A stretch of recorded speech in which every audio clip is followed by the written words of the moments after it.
பிரீத்தியும் வந்து அவங்க அம்மா அப்பாவும் வந்து என்ன பண்ணுறதுன்னு தெரியாமல் அதில் பொன்னியை பார்த்துட்டு யோசிக்கிறாங்க.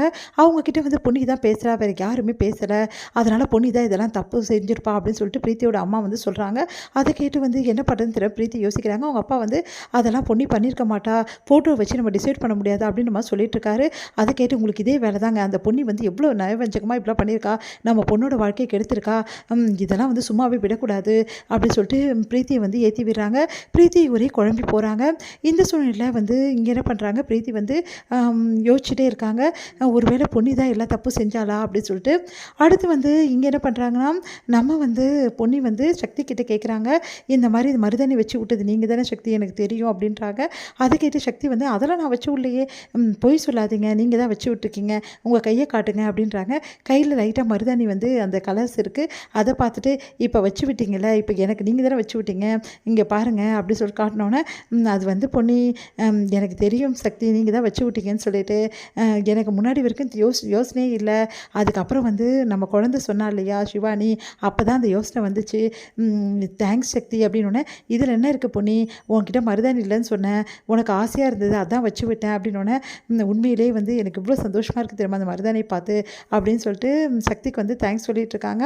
அடுத்து வந்து சக்தியை பார்த்து சொல்கிறாங்க, இந்த மாதிரி வந்து எனக்கு வந்து என் அப்பா தான் எனக்கு வச்சு விடுவார் சின்ன வயசில், அதுக்கப்புறம் நீங்கள் தான் சக்தி எனக்கு வச்சு விட்டுருக்கீங்க அப்படின்னு சொல்லிட்டு சொன்னோன்னே, என் அம்மா சின்ன வயசுலேயே வந்து போயிட்டாங்க இல்லையா, அதனால் என் அப்பா தான் எனக்கு எல்லாமே செய்வார், எனக்கு ஆசையாக இருக்கும், அப்போ அப்பா தான் வந்து வச்சு விடுவார் அப்படின்னோடனே, ஆனால் அப்பாவுக்கு அந்தளவு வைக்கவே தெரியாது அப்படின்னு சொல்கிறாங்க.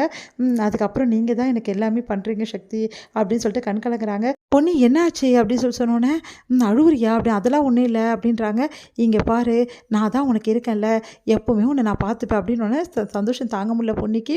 இங்கே வந்து என்ன பண்ணுறாங்கன்னா, பிரீத்தி வந்து யோசனையாக பண்ணிகிட்ருக்காங்க, இந்த எல்லா விஷயத்தையும் நம்ம சக்தி கிட்ட சொல்லிடலாம், அப்புறம் சக்தியை வந்து ஒரு டிசைட் பண்ணட்டும், அப்போ தான் பொன்னியை பற்றி சக்திக்கு எல்லா விஷயமும் தெரிய வரும் அப்படின்னு சொல்லிட்டு சக்தியை பார்க்குறதுக்காக யோசிக்கிறாங்க. நம்ம வந்து பிரீத்தி பிரீத்தி வந்து சக்தி கிட்ட கேட்குறாங்க, சக்தி உங்ககிட்ட கொஞ்சம் பேசணும் அப்படின்றாங்க. என்ன விஷயம் அப்படின்னா, பொன்னியை பற்றி தான். பொன்னியை பற்றி என்ன பேசணும், பொன்னியை பற்றி நீங்கள் என்ன நினைக்கிறீங்க அப்படின்னோடனே, பொன்னியை பற்றி என்ன நினைக்கிறது, பொன்னி ரொம்ப அன்பானவ, அவளை மாதிரி யாருமே இருக்க முடியாது அன்பா, எல்லார் மேலேயும் ரொம்ப அக்கறையானவ, வெகுளி ரொம்ப வந்து இன்னசென்ட் அப்படின்ற மாதிரி பேசிகிட்டு இருக்காரு. பொன்னியை பற்றி பொழுது பேசிகிட்டு இருக்காரு.